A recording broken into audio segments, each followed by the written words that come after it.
Hey, wrestling fans, F and true followers, and members of the YWC. Bryan Crazy here with F and Brand of Wrestling and Entertainment here on YouTube.com. Back with a quick recap of WWE Smackdown for this week. Smackdown was live Tuesday night, November 29th, 2011. It was the holiday edition hosted by Mick Foley. Awesome show. I sure did enjoy it. I'm going to give you guys a quick recap. Apologize, I have not been around as much as I usually am, but I recently took a new position. It's been biting up a lot of time, but I'm not going to forget you guys, the fans that made this channel so successful.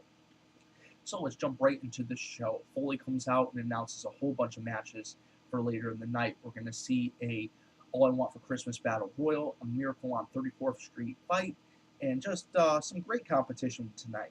So for the first match, the Santa's Little Helper match, we see Brie Bella pick up the win over all the other divas. She actually kicks her sister, climbs right up her back to reach the corner turnbuckle. There was a pole erected with mistletoe on it. She brought the mistletoe down. Divas were assuming whoever won the match would get a future Divas title shot. That was not the case. Mick Foley came out and said, you have a chance to kiss any WWE superstar you want from now to Christmas. And you could see her as soon as Foley said that, mouthing Alberto Del Rio. The Bellas are hot for Del Rio. Then we go into Justin Gabriel versus Jinder Mahal. Jinder Mahal has firm control in this match until Ted DiBiase, comes out and causes a distraction. He's giving out toys to the fans in attendance at ringside, and Gabriel picks up the win due to the distraction. Then we go into Kofi Kingston versus Tyson Kidd. Tyson Kidd sporting a little bit different of a look this week. And Kofi Kingston, right in the middle of his match, goes over to Michael Cole, who is dressed as a reindeer, and says that he looks stupid and to take the thing off his head. He had a kind of a hat thing with some antlers, and he was also wearing a nose. He was Rudolph.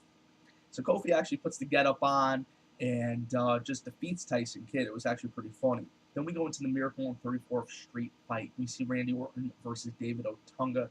And Orton is just eating up the fans' attention tonight. They are just loving Randy Orton, and he is just showing off.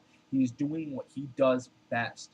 Randy Orton was actually very impressive tonight. Lately, Randy Orton's been doing about the same routine. He's an incredible athlete. Don't get me wrong. That's the thing we respect here at F and True Wrestling is we respect the athletes. These guys go out and bust their ass, and they can be paralyzed at the end of the night, and people are just willing to bash. You need to respect these guys for what they do. But Randy Orton just was great tonight. I mean, just totally switched up his style. Like I said, he was just feeding off the fans. It was just a great match. He defeated David Otunga, even though David Otunga had a couple decent spots in this match, I do have to say. Then we go into the All I Want for Christmas Battle Royal. It comes down to Mahal, Sheamus, Tyler Rex, Hornswoggle, and two others. I can't honestly remember off the top of my head. I apologize. I should have included that in my notes. Basically comes down to four guys are beating down on Sheamus outside the ring. They're all in the ring battling. Hornswoggle comes in. They all decide to pick on Hornswoggle. This is when Sheamus makes his return to the ring, eliminates those four men, and he very nicely asks Hornswoggle to get out of the ring. He really doesn't want to attack him. A year ago, he would have just bro-kicked him, and that would have been the end of the story. But it comes down to actually Hornswoggle tricks Sheamus. They're both on the apron. He says, hey, give me a hug before I jump down, pushes Sheamus off, wins the Battle Royal. Later on the night, there's a segment with Mick Foley dressed as Santa. Hornswoggle makes his wish, and Hornswoggle can now talk for the first. Oh, I think last year he was able to talk for just a little bit, if I'm not mistaken. Then we go into the World Heavyweight title match. Daniel Bryan versus the defending World Heavyweight Champion Mark Henry. Mark Henry had a very impressive showing tonight. I do have to say, every week I watch Mark Henry, I'm becoming more and more of a fan once again.